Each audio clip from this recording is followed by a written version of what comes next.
Okay, so let's unpack this story.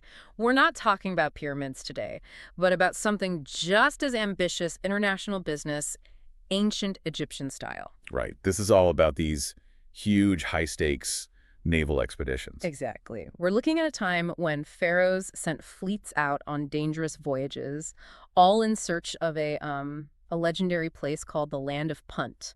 And you have to get this right away. This wasn't just a shopping trip. For the Egyptians, Punt was the land of the god. The land of the gods. So it was a religious thing. Absolutely.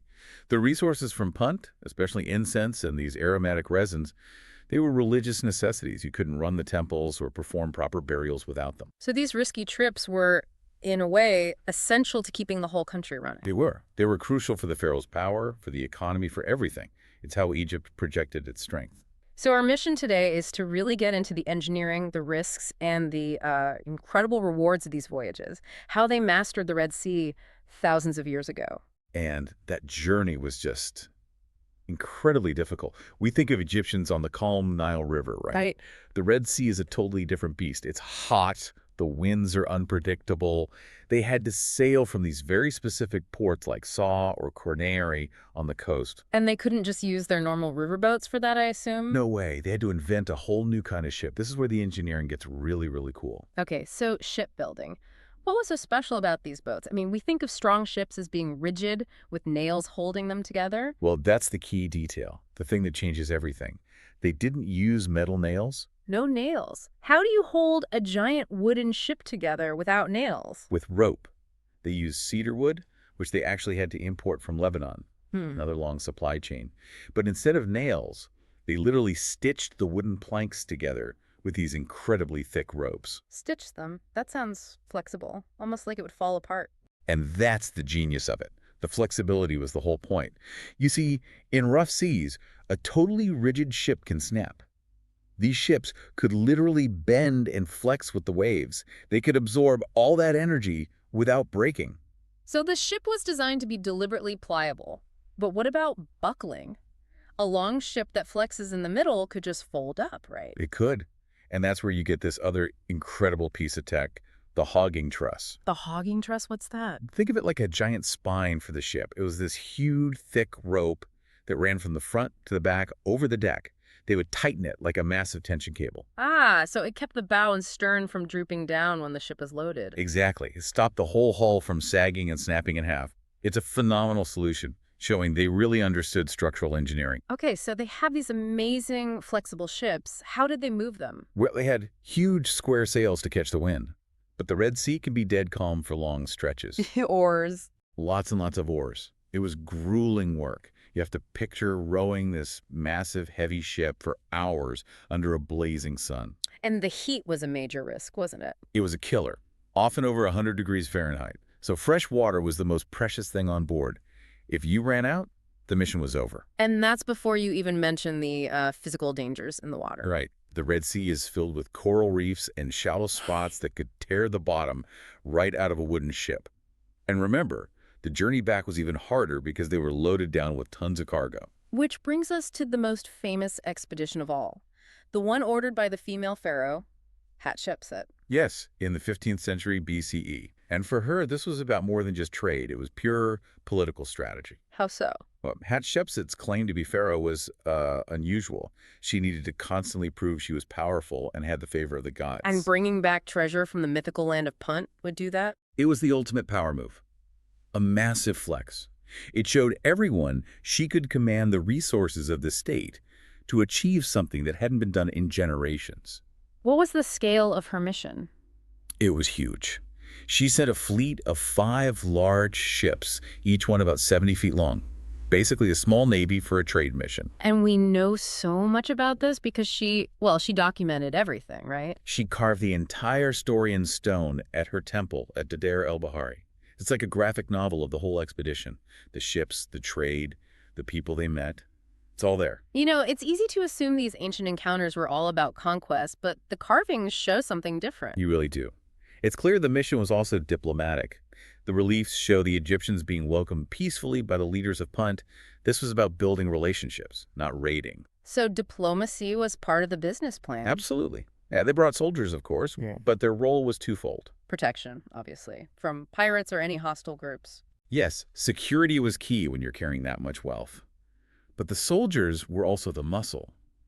Imagine trying to load giant logs of ebony wood and heavy ivory tusks. You needed that manpower to get it done quickly and safely. Okay, let's talk about that payoff.